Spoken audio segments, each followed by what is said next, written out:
ప్రతిష్టాత్మకంగా జరిగిన parliament assembly ఎన్నికల్లో విదేశాల నుంచి, హైదరాబాద్ నుంచి, బెంగళూరు నుంచి చదువుకున్న ప్రతి ఒక్కరు కూడా వచ్చి ఓటు హక్కును వినియోగించుకున్నారు. ఆంధ్ర రాష్ట్రం అయితే సంక్రాంతిని మించిన పండగలా జరిగింది. ఓటింగ్ శాతం 81% జరగడం వల్ల మా భీమవరంలో అంజుబాబు గారికి 20,000 పై మెజార్టీ, మా పార్లమెంట్ అభ్యర్థి శ్రీనివాసవరం గారికి 1,00,000 మెజార్టీ పైకి వస్తుంది అనుకుంటున్నాం. రాష్ట్రంలో ఎన్డీఏ కూటమికి 130 సీట్లు వస్తాయని ఆశిస్తున్నాం. అలాగే కేంద్రంలో కూడా 350 సీట్లు పైచిలుకు బీజేపీకి వస్తాయని ఆశిస్తున్నాం. అత్యంత ప్రతిష్టాత్మకమైన ఎలక్షన్ మంచి సుపరిణామం జరగాలని, రాష్ట్రంలోను కేంద్రంలోనూ కూడా ప్రతిష్టాత్మకమైన ప్రభుత్వం రావాలని ఆశిస్తున్నాం. సార్వత్రిక ఎన్నికల్లో లోక్సభ, అసెంబ్లీ ఎన్నికలు పరిపూర్ణంగా పూర్తయినాయి. ఈ ఎన్నికల ద్వారా కూటమి నరసాపురం పార్లమెంటు నియోజకవర్గంలో కూటమి తరఫు పోటీ చేసిన తెలుగుదేశం, జనసేన అసెంబ్లీ అభ్యర్థులు, బీజేపీ అభ్యర్థి నరసాపురం పార్లమెంట్ అభ్యర్థి శ్రీ భూపతుల శ్రీనివాస వర్మ అందరూ కూడా సంపూర్ణ మెజారిటీతో నెగ్గుతున్నారు. అది మాకు పరిపూర్ణ విశ్వాసం. ఈ సంవత్సరం ఓటింగ్ బాగా పోలైంది. భీమవరంలోని 72% పోలైంది. ఈ 72%లో జనాలందరూ కూటమి అభ్యర్థులకే అండగా ఉన్నారు. మన భీమవరంలోనే పులపర్తి రామాంజనేయులు గారు భారీ మెజార్టీతో గెలవబోతున్నారు. అలాగే శ్రీనివాస వర్మ గారు కూడా బీజేపీ తరఫు నుంచి ఎంపీ క్యాండిడేట్, ఆయన కూడా గెలవబోతున్నారు. సార్వత్రిక ఎన్నిక 11వ తారీఖు నుంచి జరిగిన సార్వత్రిక ఎన్నికల్లో భీమవరం నియోజకవర్గ ప్రజలు, పూర్వ ప్రముఖులు అందరూ ఓటింగ్లో చాలా బాగా పాల్గొన్నారు. 80% పోలేదు. జనసేన పార్టీ పులపర్తి రామాంజనేయులు గారు 30,000 నుంచి 35,000 మెజార్టీతో గెలుస్తారని ధీమాతో జనసేన నాయకులు చేస్తున్నారు. మన భీమవరం చూసుకుంటే అసెంబ్లీ అభ్యర్థి శ్రీ పులపర్తి రామాంజనేయులు గారు గెలుపు అనేది నల్లేరు మీద నడక కింద అని చెప్పుకోవచ్చు మనం. వారి మెజారిటీ 20 నుంచి 30,000 వరకు ఉంటుందని చెప్పి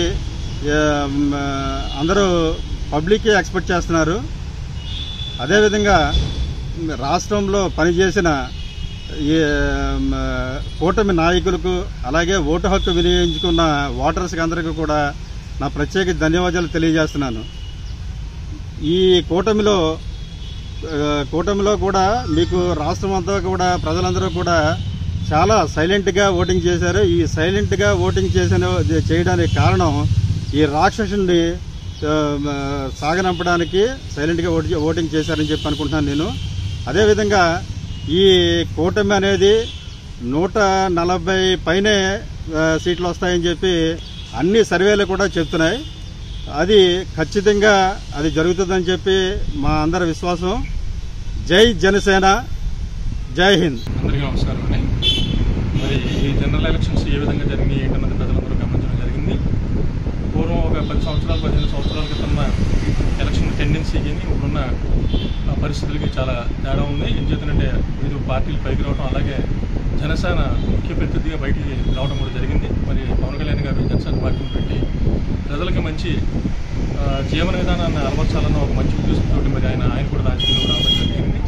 ఆ విధంగానే 2 days బ్యాక్ మనకి ఎలక్షన్స్ జరిగినప్పటికీ కూడా అందులో ఖచ్చితంగా జనసేన విజయం సాధిస్తుందని చెప్పి అందరూ కూడా భావిస్తున్నారు. ఏం చేతనంటే కేవలం ఉచిత పథకాల వల్ల అభివృద్ధి ఏ విధంగా వచ్చే అవకాశం ఉందన్నది అందరికీ ఒక అవగాహన వచ్చింది. ఏం చేతనంటే ఉచిత పథకాల వల్ల మనకి కుటుంబ పోషణ జరగచ్చు, కానీ కుటుంబం యొక్క అభివృద్ధి జరిగే పరిస్థితులు లేవు. ఇచ్చేదంటే కుటుంబానికి ఉచితంగా మనం ఇచ్చేదానికన్నా వాళ్ళు సంపాదించుకునే సంపాదన శక్తిని వాళ్ళకి పెంచాలి. ఆ విధంగా వాళ్ళు పైకి ఎదిగి ఒక స్థాయికి, మంచి స్థాయికి వచ్చి వాళ్ళు కూడా ఒక ఎలైట్ పీపుల్ లాగా జీవితాన్ని గడిపే పరిస్థితులు ఉంటాయి. కాబట్టి ఏంటంటే ఈ పవన్ కళ్యాణ్ గారి యొక్క ముఖ్య ఉద్దేశం ఏంటంటే జనసేన పార్టీ కనుక అధికారంలోకి వస్తే కనుక ఖచ్చితంగా ప్రజా జీవనంలో ఒక మంచి ఒరవడిని తీసుకొచ్చి ప్రతి కుటుంబం కూడా పైకి వచ్చి వాళ్ళ సంపాదన మంచి స్థాయికి వెళ్ళి ఒక రిచ్ పీపుల్ ఏ విధంగా అయితే ఉంటారో అలాగే ప్రతి సామాన్యుడు కూడా జీవితాన్ని గడపాలన్న ఒక మంచి ఆలోచనతో ఆయన విధి విధానాలను రూపొందించుకోవడం జరిగింది.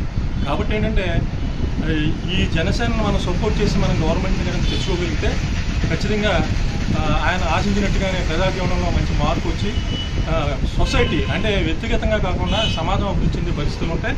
నిన్న ఎలక్షన్ కూడా మరి నిజంగా చాలా చోట్ల కూడా చాలా ఓటర్స్ అందరూ కూడా చాలా ఇంట్రెస్టెడ్గా మరి పార్టిసిపేట్ చేసి ఓటింగ్ జరగడం జరిగింది. ఏది ఏమైనప్పటికీ కూడా పూర్తి మెజారిటీ అంటే ఒక భారీ మెజారిటీ అని మనం ఊహించలేము, కానీ ఖచ్చితంగా జనసేనకి మెజారిటీ వచ్చి గవర్నమెంట్ ఫార్మ్ చేసే పరిస్థితులు కూడా మరి సొసైటీలో కనబడుతున్నాయి. కాబట్టి జనసేన ఖచ్చితంగా గవర్నమెంట్ ఫార్మ్ చేయాలి. ఈ రాష్ట్రం యొక్క అభివృద్ధి యొక్క దిశని ఇతర రాష్ట్రాలు కూడా గమనించాలని చెప్పి కోరుకుంటున్నాం. భీమవరం నియోజకవర్గం అభ్యర్థి గ్రంథి శ్రీనివాస్ గారు అఖండ మెజార్టీతో గెలవబోతున్నారు. ఆయన చేసిన మంచి కార్యక్రమాలు, జగన్ గారు చేసిన సంక్షేమ పథకాలు ఆయన్ని గెలిపించబోతున్నాయి.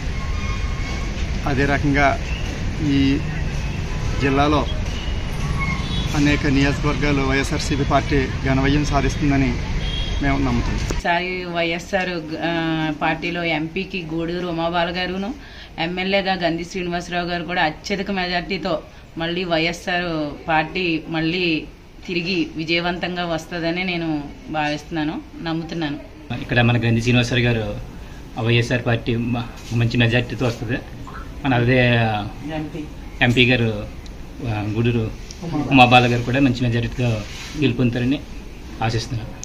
భీమవరం నియోజకవర్గం ఎమ్మెల్యే గారు గ్రంథి శ్రీనివాస్ గారు చేసిన అభివృద్ధి కార్యక్రమం వల్ల, అలాగే జగన్ గారు చేసిన సంక్షేమ పథకాల వల్ల మా భీమవరం గ్రంథి గారు మళ్ళీ గెలవబోతున్నారని అత్యంత యాక్టివిటీ.